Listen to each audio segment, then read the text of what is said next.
Love Shack.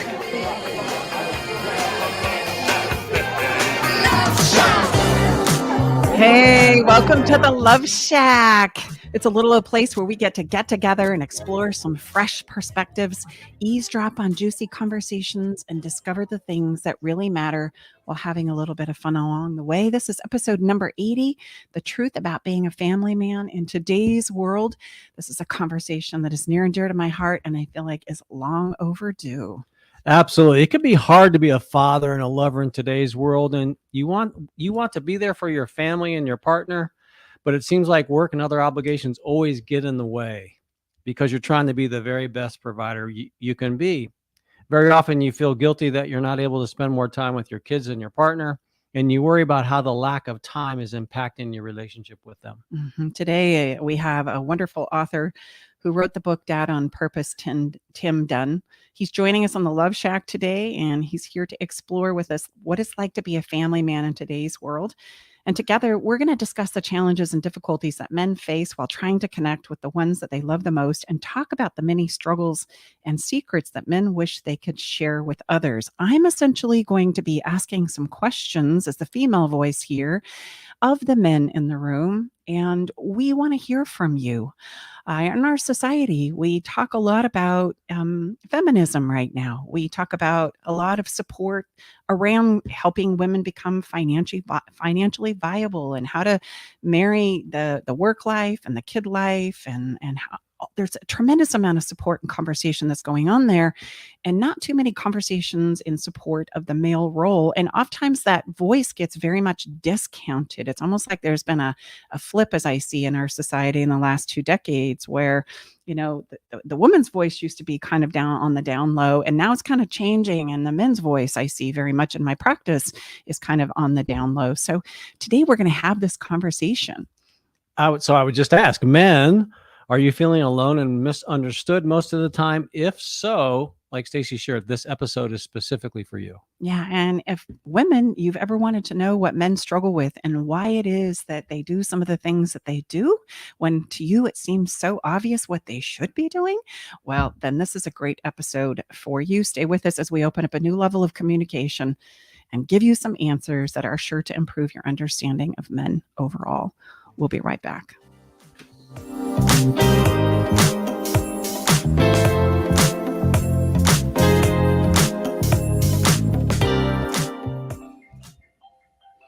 I met Stacey and Tom about 2 years ago. I was at a point in my relationship where I was ready to file for divorce. Not that I wanted to, but I just felt hopeless and helpless. I'd been through other counseling and coaching and didn't find any success.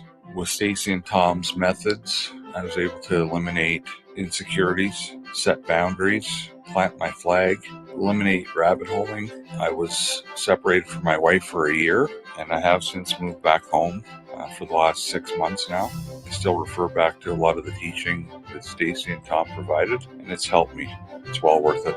Learn the simple 3-step system to rescue your struggling relationship by registering for Stacey's brand new free workshop. Reserve your seat by going to staceybartley.com/workshop.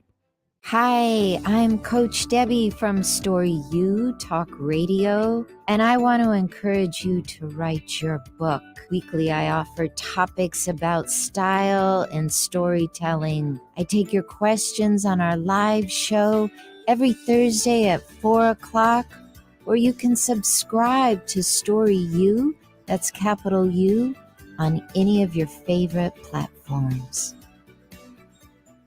Hey, babe, did you know that the average couple spends only 2 hours a day with each other? And the majority of that time is spent eating, watching TV, and surfing social media rather than connecting with each other. And if children are involved, my gosh, it's even less time than that. I know, babe. That's why you created our conversation cards for connection, because they're the perfect conversation starter. So the next time you're sitting on a couch, rather than turning on the TV or grabbing your phone, pull out a card and get ready for some good old-fashioned laughter and love and connection. Yeah, you can get your cards at staceybartley.com. Giving local voices a chance to shine. Alternative Talk 1150. Welcome back inside the Love Shack. We are Tom and Stacey Bartley. If you're new to the show, thank you so much. Along with our engineer extraordinaire, Eric Ryder, at the helm of our spaceship, KKNW, up in Seattle. We're going to jump right into the heart of the matter. Over the last 2 decades or so, society has changed the expectations for men. It's overdue to talk about why men often struggle to connect with their families. The common narrative currently is some kind of aversion. All of these things wrapped in one: provide a nice lifestyle for our family, be emotionally available, and be the Don Juan lover and rock of my world and rock of your world. So that is a very tall order. Mhm. Allow me to introduce you to Tim Dunn, author of Dad on Purpose. He is a father of boys and girls, twins and singles, and toddlers and teenagers. Tim has learned humility and tenacity from a wide variety of parenting missteps. Working as an insurance executive for the last 25 years, he has also coached his kids, traveled with his family, and dadding, which I love that. I think that's so great. He understands firsthand the importance of balance in being a husband and a father to his family. He's the founder of Dadathon.com, a community dedicated to helping fathers achieve balance and strength across all aspects of fatherhood. And as you maybe heard me say in the intro, I could not be more thrilled that people are stepping up to give men the support that they deserve and need in this changing world. Tim, welcome to the show. It is so great to have you here. Thanks so much, Stacey and Tom. It's a pleasure to be here. Really appreciate the opportunity to chat with you guys. We've got to ask the question right out of the gate of what it is behind the story of you that led you to writing your book and creating this community. So there has to be something within you that inspired this and brought this to light. We'd love to hear that as we get started in our conversation. Yeah, of course. It really is simple. I just to back up, I realized in the introduction when I hear it, it sounds like I have like 14 kids, but I have 4 kids. It just so happens we've got a single, then boy-girl twins, and then a little guy. So we've got 2 boys, 2 girls, 2 twins. So it's a good sampler platter. But and we've got an 18-year-old, 2 16-year-olds, and a 13-year-old. But at various times we've had 3 kids under 3, and then now we're kind of entering. We have 3 kids in college pretty soon. So, but the basic idea was a number of years ago, I wanted to get into shape, and I wanted to. I was running for a while, and that was tough on my knees, so I thought I would try a triathlon. And I'd never done one before, and I trained for it, and it was a short little baby pipsqueak triathlon, but I'd never done anything before like that. And there's just different muscle groups of like swimming and biking and running, and they're so different, but you need to have balanced strength across both of them. And it dawned on me as I was thinking of that as a metaphor for my life, just being a husband and a father and being someone who wants to provide for my family, but also connect with them, and then also lead a life that's fulfilling and worthy of itself. Similar to the triathlon, it felt like just different muscle groups. And I didn't feel like I was really all that spectacular at any of them. And I thought it was worth pursuing that. And so that's kind of where that came from. And then as COVID gave us all a little bit more time to reflect and sort of perspective on life, I started pursuing that for my own reasons. And that just developed into a project that I thought maybe, geez, if I'm struggling with some of those things, maybe some other folks are too. And I wanted to put together a list of things. A lot of, I think, men and a lot of people, but, men and dads is kind of my experience, want better, but just to really have a sense for what specifically do I do?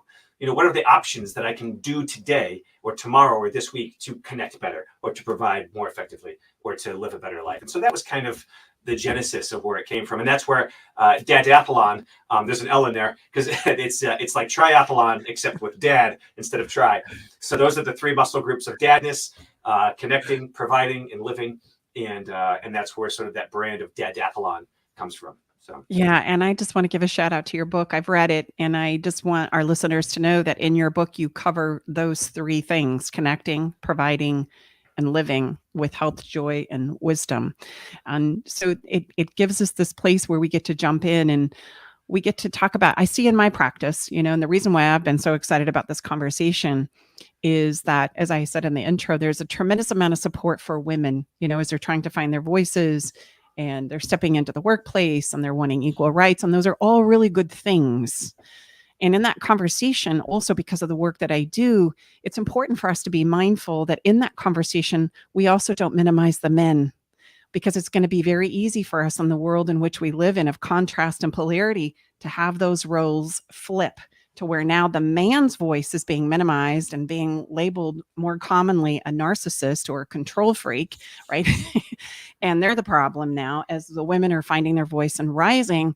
And it's very indicative to what you just said about the triathlon. There is a place where we all can have our place of strength and our place of contribution in, and we don't need to do it at the sacrifice of one or the other. And really, that's the opportunity that I think I'm so excited about in regards to where we are as a community, as a society now, is as we give voices, it's a place for us to find balance in that. So I wanted to bring this conversation to light to our listeners because it's a very important conversation to bring these conversations about what it's like to be a man in today's world. And the narrative is very much flipped, even in my lifetime, about what that looks like, what that's supposed to be, what that entails. And there is more and more pressure on both sides to say, okay, how are we going to do this thing? How are we going to co-create, right? And what are the pros and cons of each? And we all have our expectations and assumptions that we bring to the table around this conversation.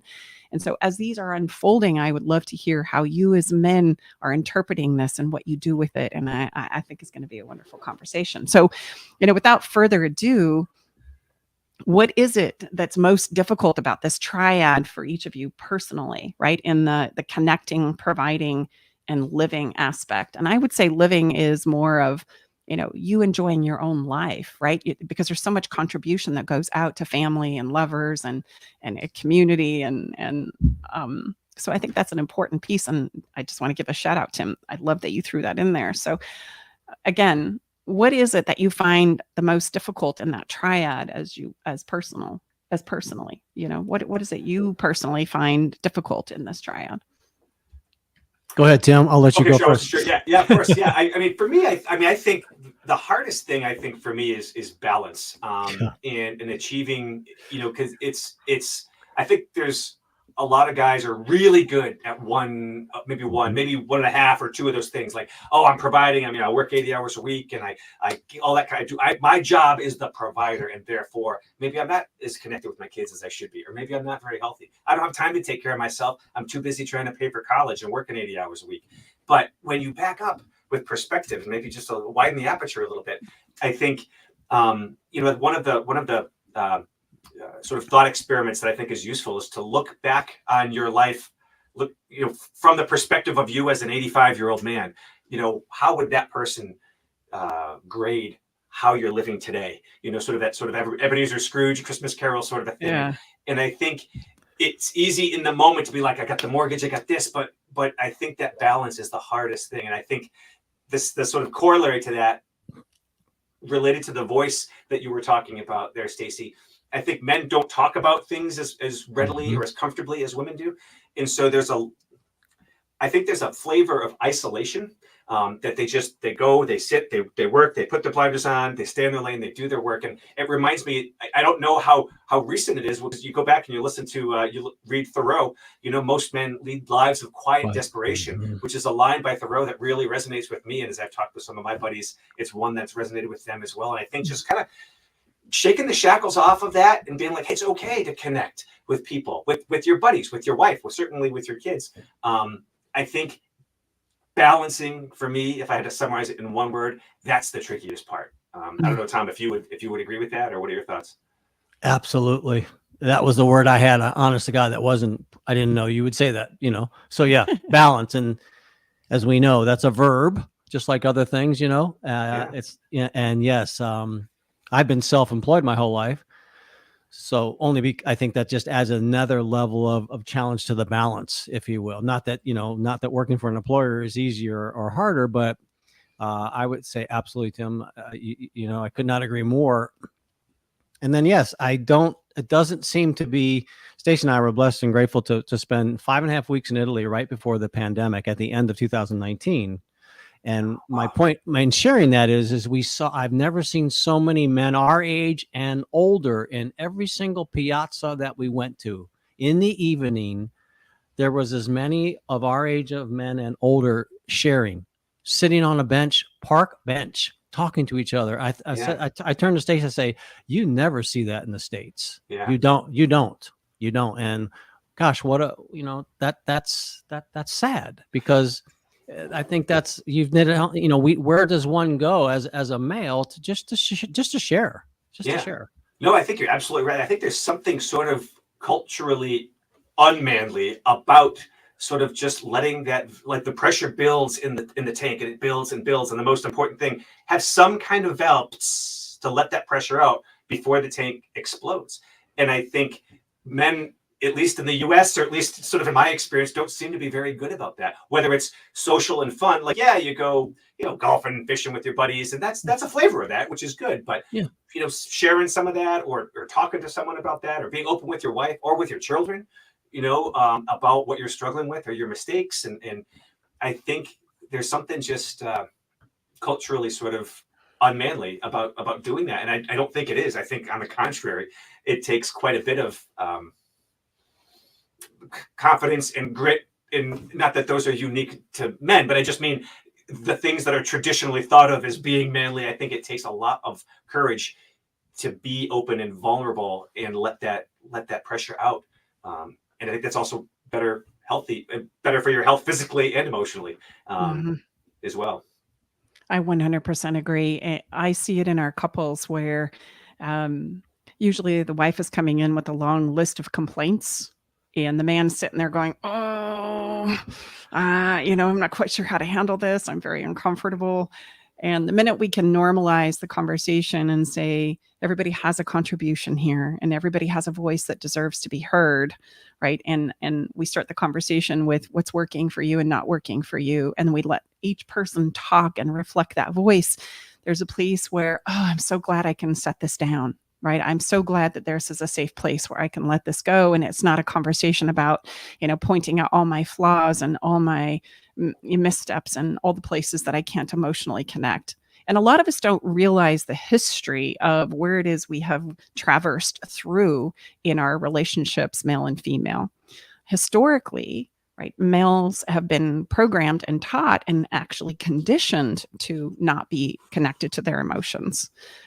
Years ago, thousands of years ago, it was necessary for war, right? Boys were pulled from their mothers at 6, 7, 8, 9, 10 years old, and they were conditioned to be warriors, to protect the tribes, to protect the community. And mothers were left behind to protect their children.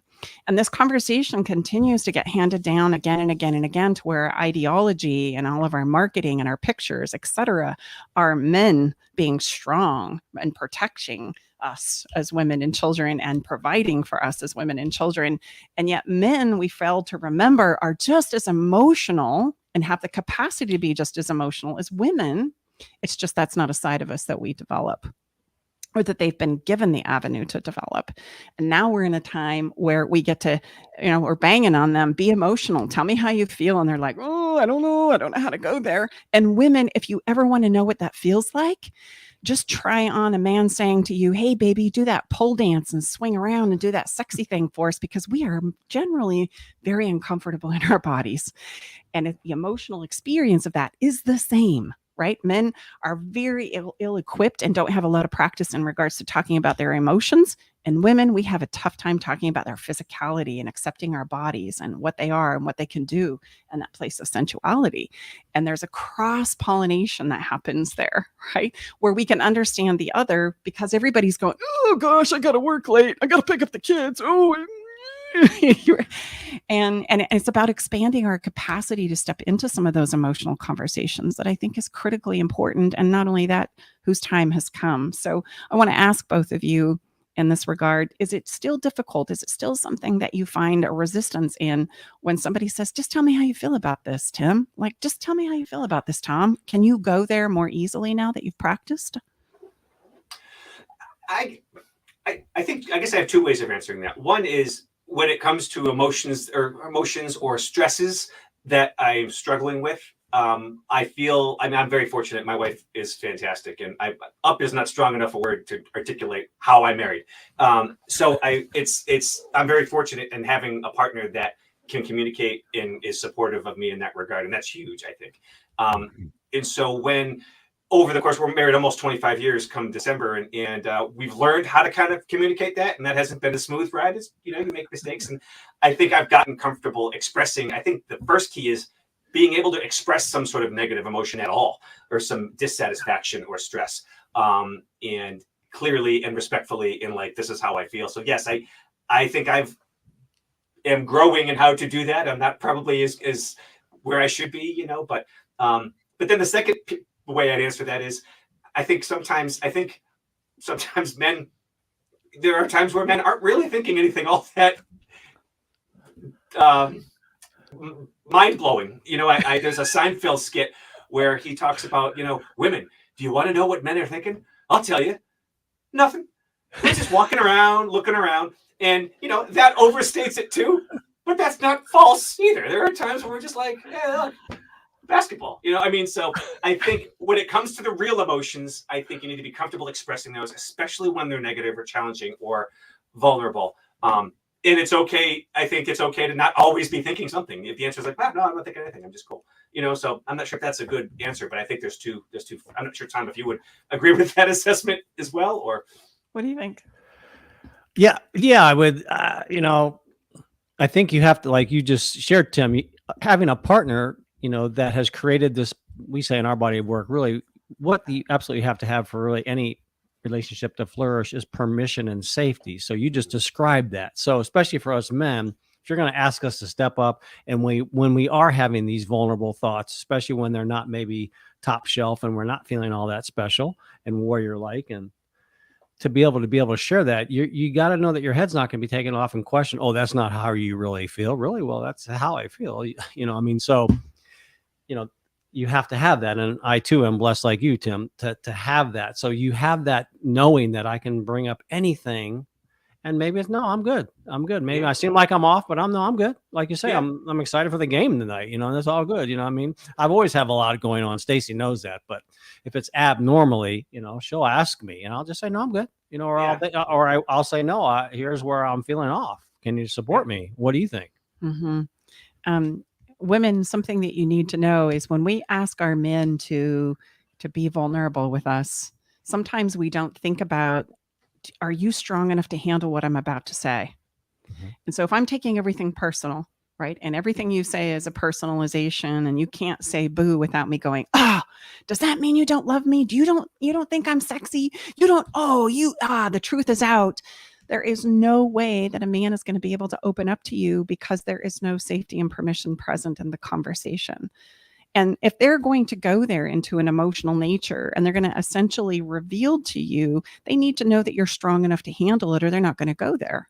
And so there's this misnomer where it doesn't mean that you need to be more emotional as a woman. It means that you need to show your strength so that you say, I got you. It's okay for you to need support, and it's okay for you to need help, and you can lean on me now. And we don't think about that as a woman. It's all about, right, kind of the opposite conversation of, you're supposed to be able to collapse and have an emotional hot mess. And then you're supposed to be able to, not need support and regain the strength to go on and get back on your horse and be your warrior. And then tonight you're going to rock my world, right? You're going to make me howl at the moon, and then it's going to all replay tomorrow. And I just want to bring that to the table, right? I have a tremendous amount of love and respect for men, for reasons we can talk about if we get there. But Tim, you say, you look like there's something you want to say, and I want to give you the opportunity to say that. Oh no, yeah, I was agreeing with everything that you said, and I think the one thing I would add to that is that conversation of vulnerability itself doesn't happen in a vacuum. You have to sort of kind of fertilize the soil, and that you build that trust and that safety, and that may be by making sure we take the opportunity to validate, hey, you look great today, you look cute today, or hey, I really like how you did that, or great job with the kids with here, or in both directions. That's not just male to female or female to male. So that sort of builds up that foundation of, hey, I know she's got my back. It's okay for me to be like, hey, I'm a little nervous about this, or I'm struggling with that. And personally, one example that I've had in the last year, I wrote this book and put it out there, and that was something that I struggled with from a confidence perspective. I thought I had a lot of things that were valuable to say, but you don't know that when you're the only one who's looking at it yet. And showing her the first draft, that was very scary for me, even with the great foundation and relationship that we have. So I think the one thing I would add is that it's just important to fertilize the soil along the way, and specifically with making sure we validate and support the other 90% of the time, so that when we need to have the conversation that is stressful or more real, or that we need to kind of gird our loins for because it's going to be tricky, we're we're in good shape for that conversation. Well, and I love that you bring that up, because a lot of us think, especially women, because we're so good about talking about this. The joke I have is that, look, if we have a problem or a challenge or a stressor, if we can't figure it out, we've got 30 women who are going to sit around, the table at lunch, and we're going to pound that stuff into powder dust. We're going to come up with an answer. It may not be the right answer, but we're going to come up with some kind of an understanding and explanation. An answer will be manufactured in that conversation. It will be. Yeah. Absolutely. Without thinking, hey, really, your answer is going to be off base because you're not talking to the person that you're maybe having that challenge or that struggle with. And that this idea of safety is built over time, and it's much easier to maintain it than it is to create it. And the metaphor I love is the analogy of blowing up a latex balloon. It takes a lot of blows, to get it inflated, and very little to maintain it, right? From time to time, you got to put a little air in there. But man, if you violate the safety, if you criticize, minimize, manipulate, coerce, degrade, break down, right, and in order to get your needs met or to validate yourself, that it's gone, and you're back to square zero of trying to put that safety in place. And that really does create the space where we can share. If you want your man to lean in more, I would say you've got to create that foundation in order for them to open more and to be strong enough to hear what it is they have to say without taking it personal. And that's probably going to take some skills and some practice, right? That's probably going to take some new understanding and learning. So that we can better support our men. We're saying be emotional, but then we're falling apart as we're saying it. We're doing some things that are sacrificing the safety as we're begging and pleading for them to just tell me how you feel. And they're going, oh, yeah, no, I cannot do that right now. Based on what I'm seeing as a demonstration, you can't handle what I have to say. Yeah. Right? That can be quite an interesting dichotomy. What do you guys have to say about that? Have you, Tom or Tim, been in a place, and maybe even a past relationship, where you felt like you couldn't say what you needed to say? And what was it that came up that caused you to go, yeah, no, I can't go there? I've thought to myself I was I couldn't say certain things, but then once, for reasons that didn't have anything to do with, with my wife, we've been together. She's really kind of been my only real relationship, so I don't have previous data on that to go on. But I think when you're young and don't feel that great about yourself maybe yet, and haven't sort of gotten your sea legs about your adultness, it's easy to be scared of having that conversation. And so I've had that before. You have we've had arguments, where that on both sides I don't think goes exactly as according to plan, but I think I've been fortunate that once I did have that conversation, a conversation where I put myself out there and was very vulnerable, I was very fortunate to have Erin, who's my wife, handle it well. And I didn't have that. I put my hand on the stove and, well, that's the last time I do that kind of a thing. So I think I'm very lucky in that regard, which isn't a very helpful maybe answer to your question, even though it's a blessing in my life. No, I think that's incredible. And I so appreciate you being honest about that. And it sounds like you and your wife have done a really great job of, I love how you said, getting your sea legs about you and your relationship to kind of grow and lean in together, right? Like, we're in this together, and that co-creation continues to be the focus and the vision of your relationship, right?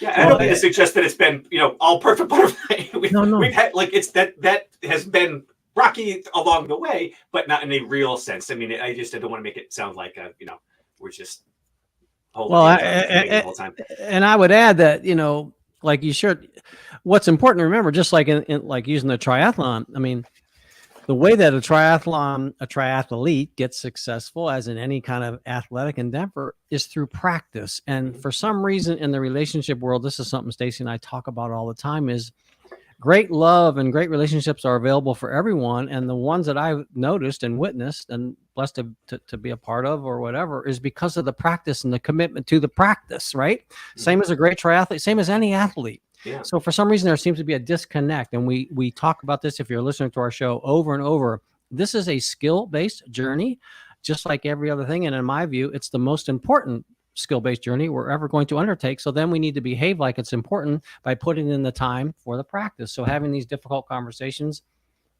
and other things that Tim talks about in his book, it's skills then, you've laid out beautifully in your book. Okay, but then it's up to us to take the time to practice it, because we're not born lovers. That is a story that's make-believe, and it's a good one we've all bid on, but that's fairy tale.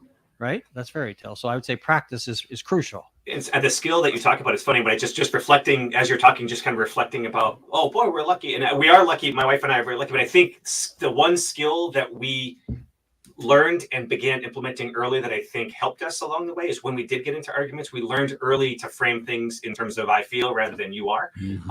And so so rather than, you're so selfish when you do this, is gosh, when you do that, it makes me feel, like you don't care about me. And that may not be what you're thinking, but that's how I'm feeling it. And we, again, I think how we framed that, we learned that skill early, and learning that early and practicing it along the way, I think has been something that served us well in terms of how we've had those conversations, combined with the thing we were talking about earlier, like having that foundation, fertilizing the soil of supporting each other, the other 90% of the time. So No, and I would totally echo that. As the expert in the room, I would say absolutely. What breaks our relationships down, we don't realize is any form of manipulation, which is criticism, belittling, minimizing, coercing, and we all do it. We're all little human mess-making machines, and our society is based on the foundation of manipulation. So we have to tell that truth. Like most of us grab our chests as humans and go, "No, I don't do that." I'm going to say, "Yeah, you do. Yeah, you do." We just don't realize it because we don't understand that skill of manipulation, but we intuitively have been taught to do it. And if that's the case, then it's absolutely going to suck that safety out, right? And that is the safety that is so critically important. And funny, it's such a cliche, in the business world, or in the I come from a beautiful family of construction, and I've worked as a painter, et cetera, in my previous life. And safety first, right? But it's so true. Safety first in your relationship. That's the one thing that you need to protect and honor.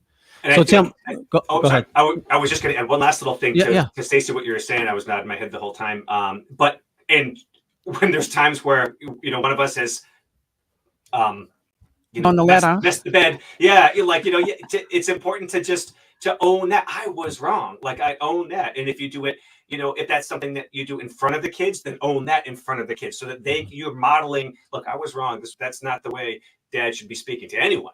And this is what I'm going to do differently. And I think that's part of safety. Part of safety is healing the wounds from the accident that just happened and committing to a better place going forward. And I think that needs to be something that you need to be comfortable with to be able to do, because I remember having a conversation with someone who was having a hard time kind of getting there. And this is not my formulation, and I don't know who invented it, but someone said, well, do you want to be right or do you want to be married? And you have to sort of sometimes just look at the bigger picture, be like, no, I was wrong. And I need to own that because I value this relationship more than my ego. I love that. And you're talking about the ability to clean up a mess, which is another skill. I see that I've made a mess, or I see how I could improve. And I love that you said do it in front of the kids, or when this is part of the mix, because then it teaches them how to improve and get better. And oftentimes we don't realize that we're doing so much teaching while they're watching. Mm-hmm. It's really more about that than it is the things that are coming out of your mouth, right? And that's a powerful demonstration. So speaking of kids, this is a place of great, passion for me. Share with us, Tim, how men can more easily connect with their children than their partners, emotionally connect. What's your take and your perspective on that?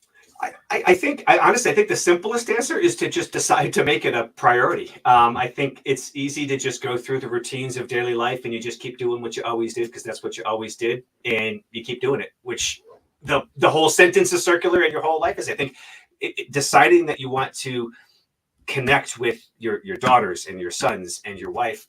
For me, I think the three things that should inform that are to come up with things that are regular, purposeful, and exclusive for each of those things. And in the book, I talk about, this just so we're clear, the book is not Tim Guru Dad. The book is Tim Learning Dad, trying to find ideas that I can do and that I can do to be a better dad. So it comes from a place of humility. I opened the book early on with many of my mistakes that I've made that I wish I didn't, just so we're clear. But I think those are the things that we really should try to do is come up with a list of, and that's what the book is. It's like a menu. Like, here's some ideas, different sorts of dates with your daughter, or things to do with your son, or ways to connect with your wife. But I think those three elements of regular, purposeful, and exclusive are a great recipe to shoot for. Yeah, I totally agree with you. That's incredible. And that was one of my favorite parts. And that was the first piece that you step into, is that conversation around connection, right? How do I connect, and how are some simple things that I can do? And there's a wonderful ideas in there, listeners. They are wonderful ideas in Tim's book about how to do that. So if by chance you're a listener out there who's struggling with how to create connection with your sons, your daughters, and your partners, I highly recommend that you just read Tim's book. It's incredible, and it's full of a lot of wonderful ideas in order to make that happen. It's a great place to begin. And I just want to remind, all of us, that we're human first, regardless of what gender. We are human first, and we do have the capacity to expand in whatever direction we need to, whether that be logical, right, and more calculating and strategic, and or emotional and logical. The only thing that's going to stop you is this thing between your ears. Well, and that just those three, I love that: regular, purposeful, and exclusive. My experience either on the giving side or the receiving side, if we just know that there's been a little bit of intention put into that moment that we're choosing to spend with our loved ones, like you shared, Tim, man, the return on investment is unbelievable. I mean, Yeah. Would you share that? Would you agree, Tim? I mean, Yeah, no, 100%. And that doesn't have to be these huge, grandiose gestures. Yeah, you can do something where you go away for a weekend with one of your kids. Great. But like, hey, I'm going to the grocery store. Come with me. Yeah. Let's just go get coffee, Yeah. or let's just listen to some dad jokes on Alexa while you're getting breakfast. Little tiny things that are purposeful, that are little moments that you can kind of weave into your day pretty easily. Well, and share with us, what is the distinction between connecting with your daughters and connecting with your sons? I think the way I break it down in the book are different things to read together, watch together, play together, things you can write to them, and how you model. And I think just obviously boys and girls are different. So the sorts of things. I've been one of the things that one example, I found a book that I do with my daughters, and it's gosh, I can't remember the name of the book, but it's conversation starters with your daughter, and it's you get coffee or lunch once a month or so, and it's little prompts, and you can ask her questions, and they go back and forth, and sometimes it's awkward and it's uncomfortable, but they love it. My boys would not. And so with my boys, it's other things that's a little bit more physical. We've gone to a couple of concerts, you go hiking, and and again, it's not so much a statement about boys versus girls or masculinity versus femininity, but your child, my child who's a boy wouldn't like that kind of a thing. And many boys may be in that same boat. So that's a little bit of the thought process there. Mm-hmm. Yeah. And give us some ideas in regards to connecting with your partner. I think the idea there too, let me just move this around a little bit here. I think, again, the little things, it can be as simple as, putting together a nice slideshow, of pictures for the kids, or just writing something super thoughtful. That's not a Hallmark card, but like, why did you fall in love with me? And I send emails out a couple of times a week and have little prompts, that kind of before Valentine's Day, it was like, here are some questions that you might answer, in your words, to kind of really make your wife feel special. Things to fill their cup, or again, easy, simple things like, making her lunch for the day and put a little Post-it note with a heart. A Post-it note with a heart takes 3 seconds, and it's just, I'm thinking of you and I love you. Very small, very low effort, but meaningful in terms of the effect. And there's a lot of little ideas like that sort of woven in and out. But the idea there is to just decide that it's something that it's important to do, that she's important enough to do something purposeful and regular for her, to make her feel special, because she deserves it. Mm-hmm. And so do the kids. Yes, and I want to make sure that we leave some time. The pressure to provide, I would love for both of you to speak to that just a little bit. I think sometimes we as women take that piece for granted, especially when we've been stay-at-home moms, right? And there's a lot of conversation between couples about, I work all day, and the guy comes home and is exhausted, and I work all day, and there's a tremendous amount sometimes of headbutting there about who's working harder and who's doing what.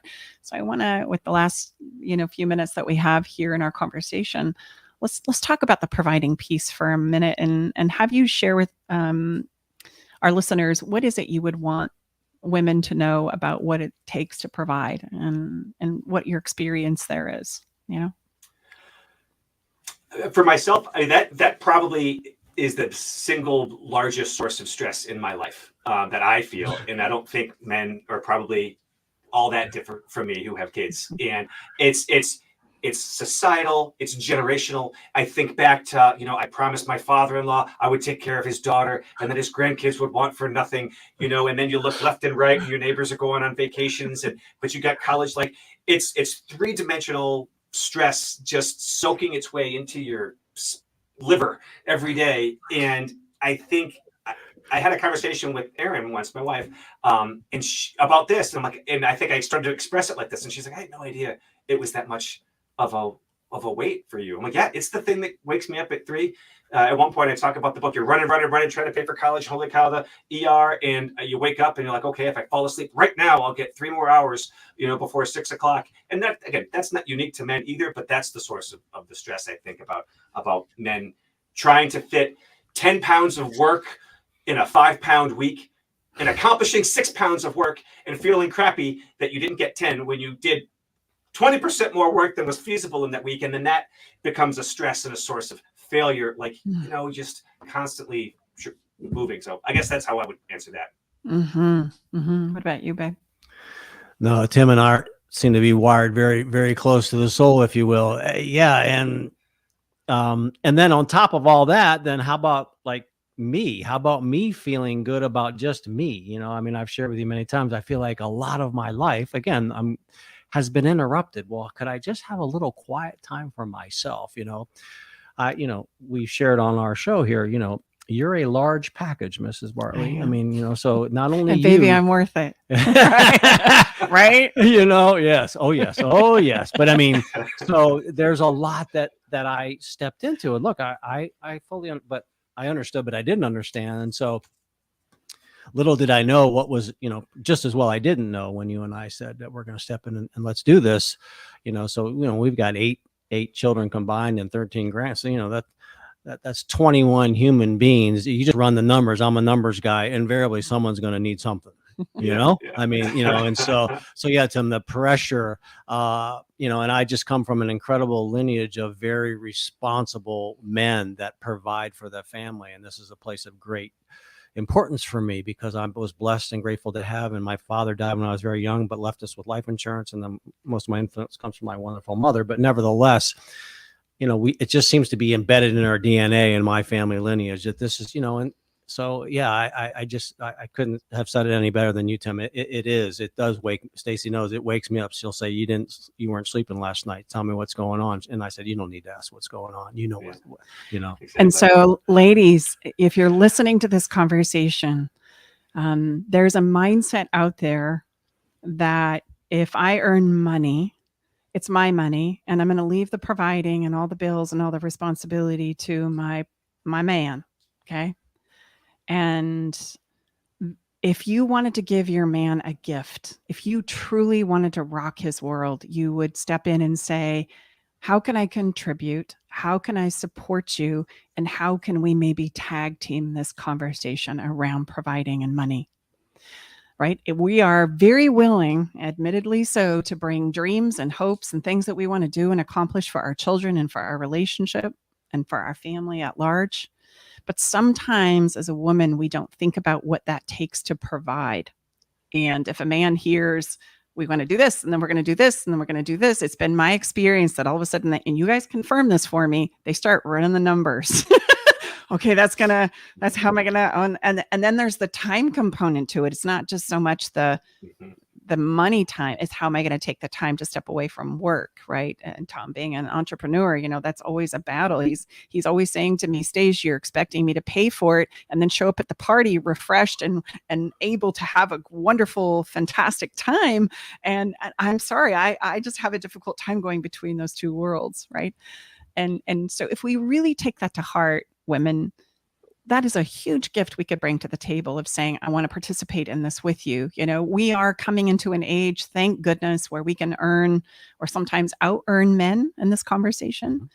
And so we've got to get over the mindset and think about what it might be like to wear shoes on the other side of the fence. Do you want to take care of all the responsibility and pay for all the bills and make sure all your hopes and dreams for yourselves and your families, your children gets taken care of while you go and have fun and spend all your money that you're making on the other side of the equation? Would that be a fair assessment? I would assert that we would go crazy. We would go, oh, that's so unfair. Oh, that's so not right. and I get to see this firsthand as a divorce mediator. If the primary breadwinner is a woman, the idea of spousal support or helping somebody get back on their feet is like, how could you low life piece of fill in the blank?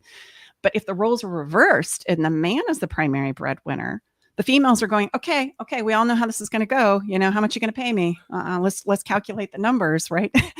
There's no judgment there. And so we need to think about that. I just want to bring it as a thought to the table about, okay, if we say we want to be equal, then let's show up and behave like that and find some balance together in co-creating this life. And that would be one of the greatest gifts, in my opinion, that you could give the man you say you love is, hey, let's tackle this thing financially together so that they're not bearing the pressure of all of that on their own shoulders. How does that sound to you guys? Good. Yeah, no, I agree. That makes sense. That if I'm earning, right, would it not suffice it to make common sense that I would contribute into and not think that everything I'm earning is just money either to do what I want for myself and or to have fun? Yeah, I think I think every relationship probably is different in that regard. And again, for us, it's that isn't my wife works as well, and it's sort of it all goes into a community bucket, and we share that as well. And that's our experience, and I know that's not everyone's experience. And so I think I don't have the particular challenge that you articulated earlier, or at least I don't know that I do.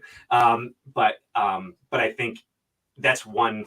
If I were in that position, I think how you characterize that would certainly be something that would be a meaningful amount of support. But I think in my position, just recognizing that, God, this is hard and this is taxing, and it really is a source of stress and my primary motivator. And I think it's the thing that allows me to not take care of myself. It's the goose and the golden egg. I keep trying to get the golden eggs, and my goose gained 30 pounds since 2 years ago. And, I think we got to make sure that the goose is going to be around to walk his daughter down the aisle. So you can't afford not to take care of yourself because you're going after the golden eggs. So, So well said. Any final takeaways as we land this? No, I think that's a perfect, conclusion as we land this is balance, just like you said, and it's a constant thing. And to have some of these other attributes brought in, thanks, babe, from the woman, to be able to leverage with your partner, not against, leverage with your spouse is unbelievable, because I get to do that all the time. And so, Tim, I know you've graciously and very generously, you've set up a special resource for our listeners. Could you share that with us, please? Yeah, of course. It's it's my website. It's www.dadathlon.com. So it's like triathlon except dad instead of try. So dadathlon.com/Love Shack. And there, you people, I think men want to know, where do I start? Which connecting, whatever. I start with one thing. You can take a dad quiz that I put together that'll give you guidance on where to start. But when you do that, there's 3 free giveaways. I'm giving away chapters 1, 2, and 3 of the book for free to anyone who signs up, as well as a free movie finder, because we were always at Thursday or Friday night scrolling through Common Sense Media and 50,000 other places looking for the perfect movie, and you spend a half an hour doing that, and then no one wants to watch a movie anymore. There's over 200 movies on there. And then finally, it's a subscription to our newsletter. It's like 2 or 3 times a week, short, punchy, helpful. And for your listeners, if they're interested in buying the full book, there's an offer. There's no pressure, but there's an offer to get it at a discount. It's $15 on Amazon. But for the next week or so, if you order it through here, I'll give you $5 off an autographed copy that I'll send you. And Father's Day is coming up, so just tossing that out there. So. Yeah, and I highly recommend that you do that and step into that. Tim, thank you so much. It's always such a pleasure. Very memorable conversations, and here's another one to add to the list. Do you have a joke you want to share with us before we part?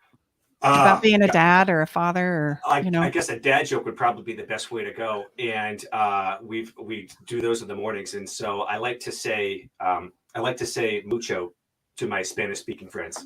It really means a lot to them. You're great. So thank you guys so much. I really appreciate it. Thank you. It's been a pleasure. It's been a pleasure. We're going to take a really quick, fast break, and we'll be right back.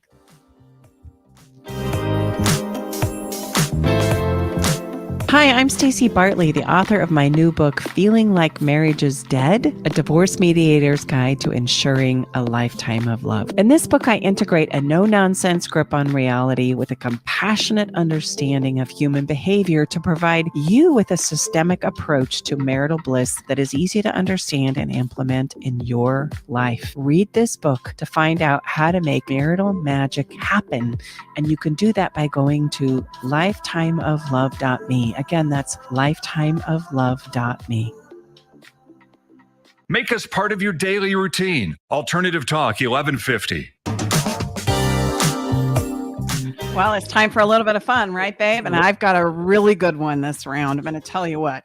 It's called A Secret Kiss. A secret kiss. Yeah. So when you say goodbye to your special someone in the morning, coming up here soon, say to them, I have a secret that I want to share with you later tonight. Okay. Next, you're going to call or text them in the middle of the afternoon, and you're going to say, hey, just want to remind you to make sure you ask me about that secret that I have to share with you. I really have something important that I want to share Like with that. you. I like the feel of that. All right. And then you're going to come home, and over dinner, you're going to say, hey, babe, by the way, you remember you've made a big deal about the secret. And that what's you that have. secret? What's that secret you have? And this is the moment where it gets really juicy.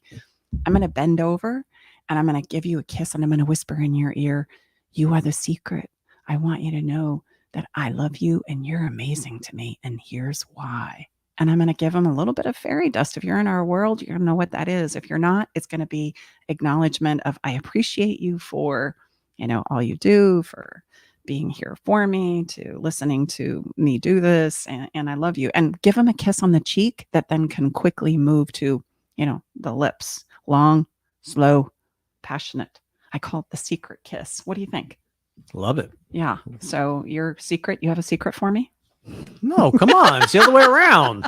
I'm going to be holding you to that. I'll let you know how this goes next episode, ladies and gentlemen. Oh, sure. Hey, we have a song for every single episode. And this song, I always say this. I always say, oh, it's the best song ever. But it really is the best song ever. Callum Scott and Leona Lewis, they sing a beautiful duet called You Are the Reason. And in all the conversations that we've had, whether we're men or we're women in this conversation, and we're trying to decide how to better dance and co-create together, it really is, you are the reason. You are the reason that I'm up at night trying to figure out how to give you what it is you ask for. You are the reason that I'm up at night trying to help you understand how important it is to express to me how you feel. You are the reason that I want this to work, right? And as we make messes and as we make things that we would say are broken, it's finding our way back to those that drives us, right, as human beings. And there are ways that we can turn it around, and there are ways that we can come back to having the experience of feeling safe and connected in our relationships. There are ways to make that happen. And if by chance you're struggling in any of those areas, that's what we do. That's what Tom and I dedicate our lives to. And quite frankly, we do it because it keeps us on our A game in our own relationships. So there's a really wonderful side benefit there. Reach out to us. We would love to help and support you in any way that we can. And the song sings it beautifully and eloquently. And I love that it's a duet, babe. I think. Yeah. And we say this all the time, what we find, and it just continues to be confirmed every day that we're blessed and grateful. And if you're watching, we've got the visual up there, is don't wait, hoping and praying that something is going to go away, especially in our relationships. We know that it doesn't happen. Usually it escalates. So, if there's anything you took away from is don't wait, and if you're a man listening, I would say we have equal amount of men that come to us. Men seem to really resonate with our frameworks and our skill sets because they're very practical. Mm-hmm. The song says, you're the reason I'm losing sleep and my mind is racing. Please come back now. I'd climb every mountain just to be with you and fix what is broken, because I need you to see that you are the reason. And we watched Stacey shared with me. Stacey, sometimes we pick the song. Stacey picked the song and we watched the video, and it's an incredible video. And a beautiful song. So I'm just going to remind you that we have a playlist on Spotify, and you can gain access to that on our website. There's a song for every single episode that we've done from way back in the beginning, because music is something that helps us feel what it is we're talking about. So, okay, I guess that's a wrap fastest 56 minutes on the planet. Special thank you to Tim Dunn. Tim, it was awesome to have you. I'm sure we'll have you back, author of Dad on Purpose. Check out that incredible resource that Tim, set up for us. I mean, it's very generous. That will be in our show notes. Just so you know, on the radar. Everything about this episode and every episode is on our website, on our podcast part of our website. Our daughter, every episode or our most recent ones is transcribed. If you don't want to listen to us or watch us, you can read it. So everything, is there again, so you can take fully advantage of this episode and all our prior episodes. Yeah. And if by chance you have someone in your life that could use some help regarding our conversation today, don't hesitate to reach out. Don't wait. That's the mistake that we all make. Come on back next week and join us along with our engineer, Eric Ryder, for another edition of Love Shack Live, where we are sharing things to help you improve your love, sex, and relationships today. See you soon. Have a great week. We'll see you next time.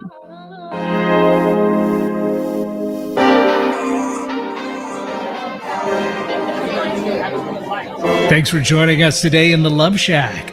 We hope you came away with something that made your toes tingle. To learn more about everything you heard on today's show, go to stacybartley.com/podcast. Love the show? Help us spread the love by sharing the show with others. Okay, everybody, time to go. We got to close the doors to the Love Shack for this week. You don't have to go home, but you can't stay here. Come back next week, though, and join us for another edition of Love Shack Live with Tom and Stacy Bartley.